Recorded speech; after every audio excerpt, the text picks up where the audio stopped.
नमस्कार, good morning. स्वागत है आपका मगरा न्यूज पर। आज की ताजा खबरों के अपडेट में बात करेंगे टेक्नोलॉजी से जुड़ी आज की बड़ी खबरों की। बुलेटिन की शुरुआत करते हैं पहली खबर से। तो नए साल पर एंड्रॉइड और आईफोन यूजर्स को लगेगा झटका, फोन में नहीं चलेगा व्हाट्सएप। अगर आपने हाल में ही अपने स्मार्टफोन को अपडेट किया है तो चिंता की कोई बात नहीं। हालांकि अगर आपने अभी तक अपडेट नहीं किया है तो संभावना है कि व्हाट्सएप आपके फोन पर 31 दिसंबर 2022 के बाद काम करना बंद कर दे।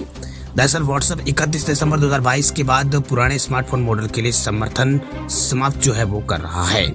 वह ग्लिच चाइना की एक रिपोर्ट के मुताबिक एप्पल, सैमसंग से लेकर हुआई जैसे यहाँ पर कई ब्रांडों के जो 49 स्मार्टफोन है उनके अंदर यहाँ पर जो व्हाट्सएप है वो काम नहीं करेंगे। यानी ऐसे 49 स्मार्टफोन की लिस्ट आई है।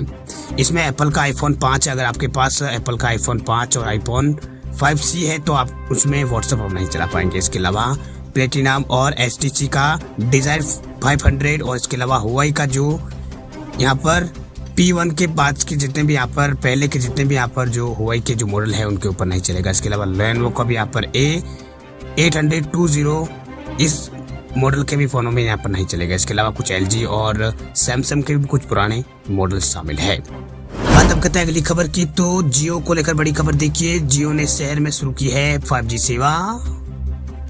रिलायंस जियो ने देश के कई शहरों में अपनी 5G सेवा पहुंचाने के लिए लगातार काम करना शुरू कर दिया है। वह पिछले कुछ दिनों से जियो लगातार सेवाएं लॉन्च कर रहा है। वहीं रिलायंस जियो ने अब अपनी ट्रू 5G सेवा का ऐलान आंध्र प्रदेश राज्य में भी यहाँ पर कर दिया है। फिलहाल आंध्र प्रदेश के अंदर कुछ क्षेत्रों में जियो की जो सेवा है वो उपलब्ध है। वहीं कंपनी का कहना है कि आगामी साल 2023 तक यहाँ पर दिसंबर तक यहाँ पर आंध्र प्रदेश के हर गांव, शहर और तालुका और गांव को यहाँ पर जियो ट्रू 5G की सेवाएं प्रदान करेगा। वही जियो ने आंध्र प्रदेश के तिरुमाला और इसके अलावा विशाखापट्टनम, विजयवाड़ा और गुंटूर जो शहर है वहाँ ट्रू 5G सेवाएं शुरू कर दी है। इन शहरों में यहाँ पर ये जो सेवा है जियो की लॉन्च हो चुकी है। आंध्र प्रदेश के 3 शहरों में एक साथ ये जो 5G सेवा है वो लॉन्च की गई है। बात अब करते हैं अगली खबर की। तो Xiaomi इंडिया ने रिलायंस जियो के साथ की है साझेदारी। ग्राहकों को मिलेगा ट्रू 5G का एक्सपीरियंस। Xiaomi इंडिया ने देश की नंबर 1 स्मार्टफोन ब्रांड है। उसने अपने ग्राहकों को ट्रू 5G अनुभव प्रदान कराने के लिए रिलायंस जियो के साथ अपनी साझेदारी की घोषणा की है। वही एक गठबंधन जो है Xiaomi और Redmi स्मार्टफोन के ग्राहकों को सहज ट्रू 5G कनेक्टिविटी तक पहुंचाने और सीमलेस वीडियो स्ट्रीमिंग कराने और इसके अलावा हाई रेजोल्यूशन वीडियो कॉल का आनंद लेने और इसके अलावा अपनी क्षमताओं यानी अपने डिवाइसेस पर लो लेटेंसी गेमिंग खेलने सक्षम इसमें यहाँ पर बनाएगा। वही जियो के ट्रू 5G स्टैंड अलोन जो ऐसे है उसे नेटवर्क तक पहुंचाने के लिए यूजर्स को अपने Xiaomi और Redmi स्मार्टफोन की सेटिंग में पसंदीदा नेटवर्क टाइप को 5G में जो है वो बदलना होगा। वही ऐसे नेटवर्क को सपोर्ट करने वाले मॉडल्स को रिलायंस जियो ट्रू 5G SA नेटवर्क पर सीमलेस तरीके से काम करने के लिए सॉफ्टवेयर अपडेट मिला है। वही उनमें MI के कुछ फ़ोन है, Redmi के कुछ फ़ोन है, उसमें ये जो नया जो अपडेट है वो मिला है। चलिए बात करते हैं अगली खबर की। तो स्मार्टफोन की बैटरी को लेकर बड़ी खबर देखिए। स्मार्टफोन बैटरी को लेकर हो सकता है बड़ा बदलाव, हर कंज्यूमर को होगा फायदा। फीचर फोन और स्मार्टफोन्स की शुरुआती दिनों में हमें रिमूवेबल बैटरी वाले डिजाइन देखने को मिलते थे, यानी आप फोन से खुद बैटरी को रिमूव कर सकते थे। इसके कई फायदे होते थे, मसलन हेडसेट की खराब बैटरी को चेंज करना हो या फिर हैंग हुए डिवाइस को जबरदस्ती ऑफ करना हो, ये सब कुछ हो जाता था। वह रिमूवेबल बैटरी से कई काम आसान हो जाते थे। वह बैटरी तो आप भी स्मार्टफोन से रिमूव कर सकते थे, लेकिन यूजर्स इससे पहले की तरह अब आसानी से यहाँ पर चेंज नहीं कर सकते हैं, बल्कि उन्हें रिपेयरिंग शॉप पर ही जाना होता है। दरअसल फोन को ओपन करना पहले की तरह आसान नहीं है।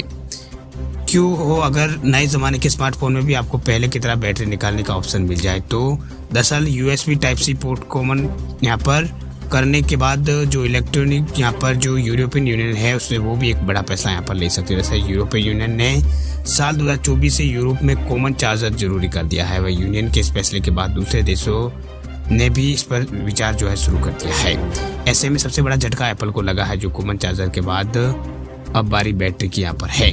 दरअसल यूरोपीय यूनियन के नए प्रोविजनल एग्रीमेंट पर विचार कर रहा है। इस एग्रीमेंट के पास होने के बाद कंपनियां यूजर्स को रिप्लेसेबल बैटरी देना कंपनी को जरूरी होगी, यानी रिप्लेसेबल बैटरी देना जरूरी होगा। वह यूनियन ने ये नया कदम ई वेस्टेज को कम करने और यहाँ पर सस्टेनेबिलिटी को बढ़ाने की दिशा में यहाँ पर कदम उठाया है। इस साल अगस्त में यूरोपीय यूनियन ने सिंगल चार्जर को नया नियम, जो सिंगल चार्जर का जो नया नियम है वो पास किया था।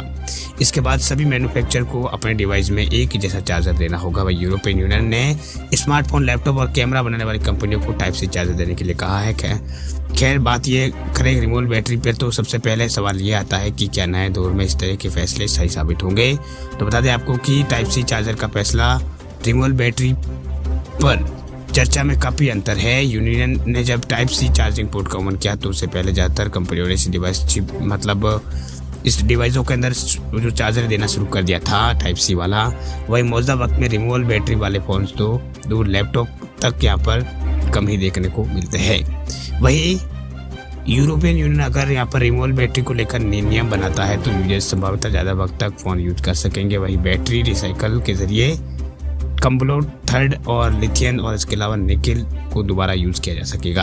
वह डिवाइसेस जो मैन्युफैक्चर है उसकी तरफ से सेल्फ रिपेयर सर्विस भी प्रोवाइडर यहाँ पर सर्विस जो है प्रोवाइड की सकते हैं। यानी यूजर्स के लिए ये फैसले एक तरह से फ़ायदे के हो सकते हैं। तो एक तो रिपेयरिंग कास्ट कम होगी और दूसरा यहाँ पर बैटरी चेंज करके फ़ोन ज़्यादा दिनों तक यूज किया जा सकता है। वही रिसाइकल करके ई वेस्टेज को भी कम किया जा सकेगा।